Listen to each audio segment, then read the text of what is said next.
নতুন virus HMPV নিয়ে আতঙ্ক ছড়িয়ে পড়েছে সোশ্যাল মিডিয়ায়। 5 বছর আগে করোনা ভাইরাসের মতো ভয়ঙ্কর পরিস্থিতির মুখে পড়তে হয়েছিল বিশ্বকে। আবারও সেরকম কিছু হবে কিনা তা নিয়ে আশঙ্কায় ভুগতে শুরু করেছেন নেটিজেনদের একাংশ।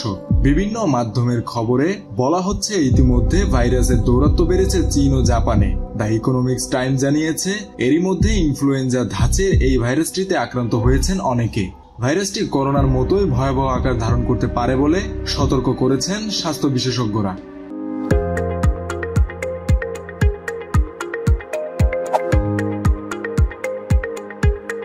চীনের সামাজিক যোগাযোগ মাধ্যমে পোস্ট করা কয়েকটি ভিডিওতে দেখা যায় করোনার সময় হাসপাতালে যেভাবে ভিড় তৈরি হয়েছিল একই পরিস্থিতি তৈরি হয়েছে HMPVর প্রাদুর্ভাবেও।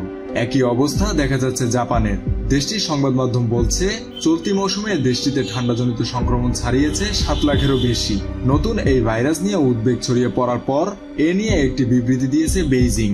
সেখানে মানুষকে আতঙ্কিত না হওয়ার জন্য পরামর্শ দেওয়া হয়েছে। বলা হয়েছে শীতকালে শ্বাসকষ্টের মতো সমস্যা বাড়ে, এটাও তেমনই একটি সাধারণ সমস্যা। চীনা পররাষ্ট্র মন্ত্রণালয়ের মুখপাত্র মাওনিং দাবি করেছেন উত্তর গোলার্ধে শীতের সময় শ্বাসকষ্টজনিত সংক্রমণ বাড়ছে, এটাও তেমনই একটি সংক্রমণ। তাছাড়া এতে ব্যাপক সংক্রমণের কোনো খবর নেই। তিনি বলেন, আমি চীন সরকারের পক্ষ থেকে নিশ্চিত করতে পারি যে এখানে স্বাস্থ্য সংক্রান্ত কোনো বিপদ নেই। পর্যটকরা নিশ্চিন্তে চীনে আসতে পারেন, তবে শীতে বেড়ানোর জন্য সাবধানতা অবলম্বনের কথাও বলেছেন তিনি।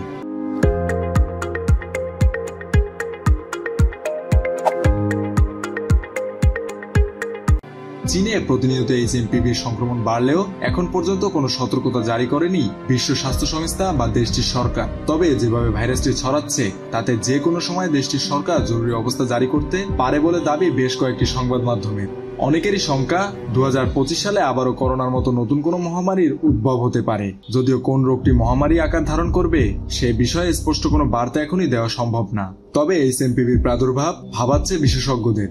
এদিকে যুক্তরাজ্যের সাউথহ্যাম্পটন বিশ্ববিদ্যালয়ের সিনিয়র গবেষক ডক্টর মাইকেল হেড বলেছেন একটি মহামারীর আশঙ্কা করা হচ্ছে, তবে এখনো কোন রোগটি মহামারী আকার ধারণ করবে সেটি নিশ্চিত না বলে আগাম মহামারীর নাম দেওয়া হয়েছে ডিজিজ এক্স।